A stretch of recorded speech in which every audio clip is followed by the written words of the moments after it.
Bem, como rastreador de contatos, você investigará casos e identificará os seus contatos. Às vezes você encontrará algumas situações mais arriscadas para a transmissão e terá que lidar com elas de uma maneira um pouco diferente. Vamos falar sobre quais podem ser algumas destas situações e como você pode identificá-las. Como você sabe, quanto mais contatos próximos alguém infectado tiver, mais arriscado é este cenário caminhar para muitas transmissões. Existem alguns termos importantes para se ter em mente aqui. Um deles é a moradia agregada, que é qualquer tipo de moradia compartilhada em que um indivíduo ou uma família tem quartos particulares, mas compartilha áreas comuns de refeição, recreação ou outras com mais pessoas. E estes podem ser locais de risco muito alto para a transmissão. Pense também nas subpopulações de alto risco. Este é um segmento da população que pode ter características que aumentam o risco da infecção ou aumentam o risco de doença grave. Já sabemos quais são alguns destes grupos. Os idosos, por exemplo, correm um risco muito alto de doença grave. Portanto, quando você está investigando casos e contatos, conversando com eles, é importante estar atento a qualquer pessoa que seja membro de uma destas populações especiais que estão em risco muito alto. Se você estiver conversando com um caso e ele mencionar que está em um ambiente de muitos contatos, onde moram muitas outras pessoas ou há muitos espaços compartilhados, isto é algo que você precisará anotar, porque pode ser necessário relatar ao seu supervisor. Você pode precisar de uma abordagem diferente para conversar com as pessoas com quem ele tiver contato. Existem outras situações em que pode ser difícil rastrear contatos e identificar exposições. Também examinaremos alguns exemplos disso. Mas, em alguns casos, as pessoas podem nem saber com quem tiveram contato. Então, pode ser necessária uma abordagem institucional para identificar quem são seus contatos. Digamos, por exemplo, que a pessoa estava em uma sala de cinema. Pode ser necessário trabalhar com o cinema para ver quem mais esteve lá, pois o caso em si pode não saber. Vamos pensar em outra população. As pessoas que podem achar difícil ficar em isolamento ou quarentena dentro do ambiente em que vivem. Também falaremos sobre alguns exemplos disso. E por fim, existem grupos de pessoas em risco mais alto de doença grave ou morte, e elas podem precisar de algumas considerações especiais adicionais. Agora, vamos definir esses 4 grupos e descompactá-los um pouco mais para você entender o que está procurando e quando pode precisar relatar ao seu supervisor que pode haver um evento de alto risco. O primeiro cenário são os ambientes de contato denso. Aqui há uma grande multidão de pessoas. Portanto, se um caso recentemente esteve em uma conferência e teve inúmeros contatos com outras pessoas, você deve observar isso e tomar alguma medida especial.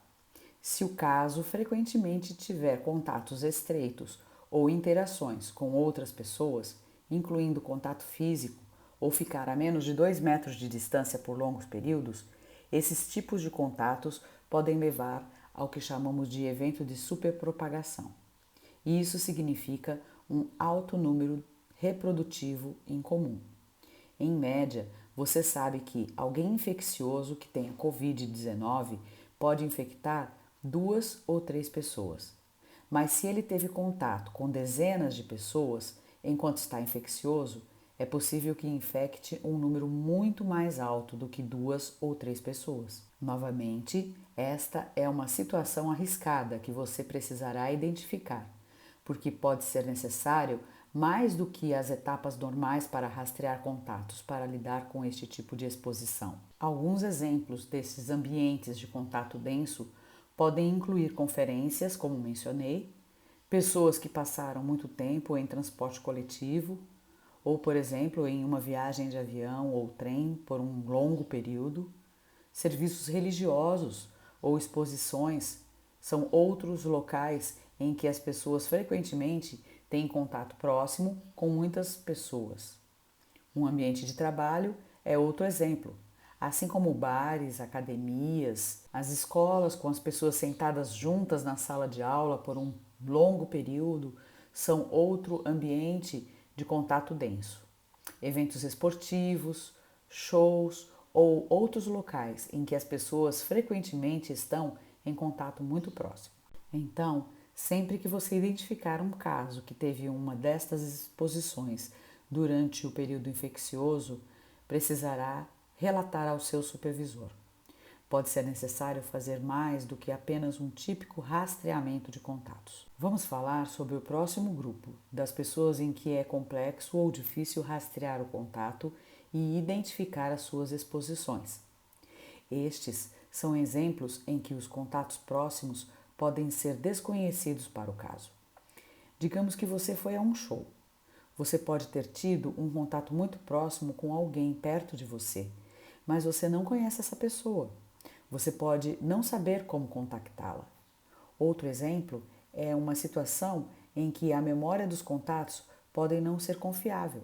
Digamos que você está falando com o caso e ele talvez não se lembre com quem teve contato. Outro exemplo é quando pode haver tantos contatos que é difícil determinar quem está realmente em risco e quais são os possíveis contatos que você precisa encontrar.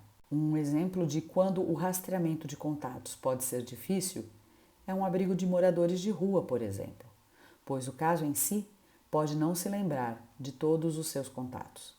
Ele pode ter tido contato com várias pessoas e não conseguir se lembrar de quem eram. Os contatos podem ter se espalhado por vários locais. Digamos, por exemplo, que a pessoa ficou em 2 abrigos diferentes em 2 municípios diferentes durante o período infeccioso. Isso tornaria o rastreamento de contatos muito mais complexo. Você também pode ter dificuldades em localizar ou testar os contatos que foram expostos a esta pessoa. Em alguns lugares, pode ser muito difícil para os casos se isolarem de outras pessoas ou os contatos ficarem em quarentena. Eles simplesmente não conseguem se distanciar dos outros, seja pela distribuição dos cômodos da casa ou da instalação, ou talvez por terem deficiências físicas ou necessidades especiais que impeçam o distanciamento. Eles precisam de alguém para ajudá-los em seus cuidados diários. Também pode ser que onde eles moram não haja recursos suficientes, como máscara, luvas ou profissionais, para poderem manter as pessoas adequadamente separadas. Digamos que o local não tem pessoal suficiente para que estas pessoas possam ser cuidadas de maneira independente. Às vezes, as pessoas também podem não estar dispostas a cooperar. Esta é uma dificuldade que você precisará notificar ao seu supervisor. Um exemplo de onde pode ser difícil fazer isolamento ou quarentena são as instalações de cuidados intermediários. São lares de pessoas com necessidades especiais. Os residentes talvez não possam cooperar ou fazer isolamento ou quarentena porque podem não entender os conceitos básicos de higiene e distanciamento social.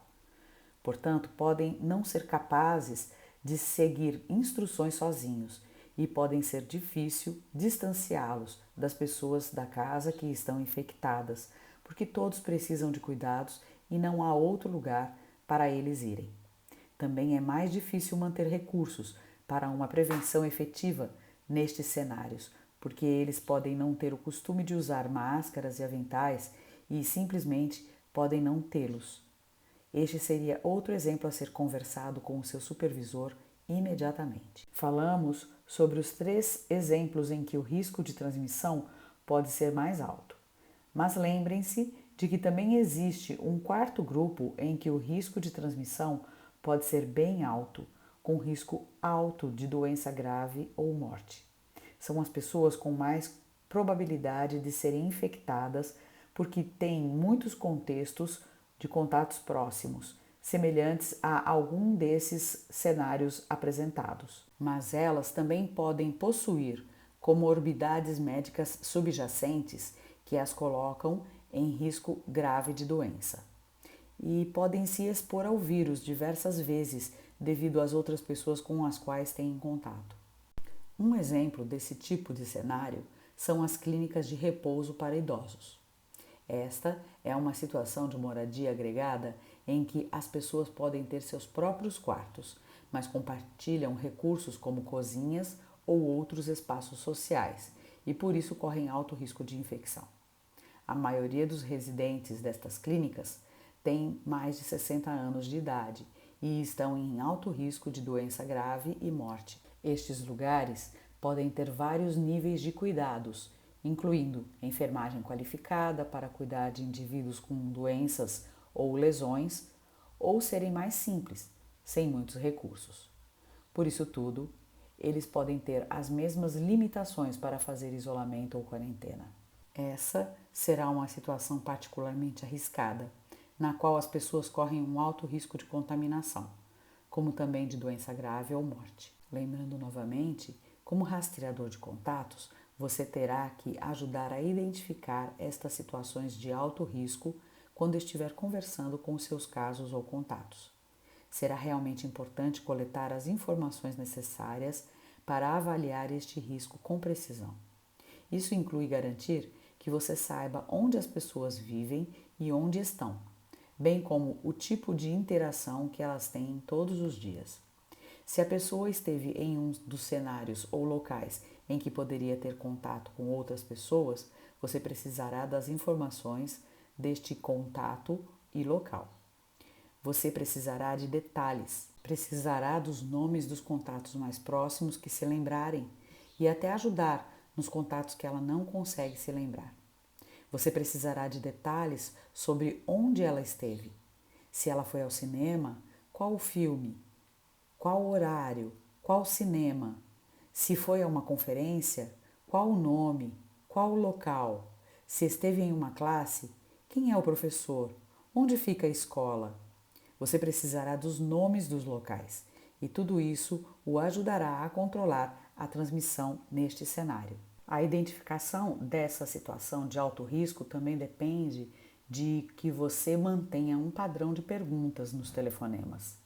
Digamos, por exemplo, que você converse com alguns casos em um dia e todos trabalhem na mesma empresa. Bem, isso pode ser uma pista para você de que a transmissão está acontecendo neste local. Reporte imediatamente ao seu supervisor, pois isso pode ser uma indicação de que há alto risco de transmissão nesta empresa.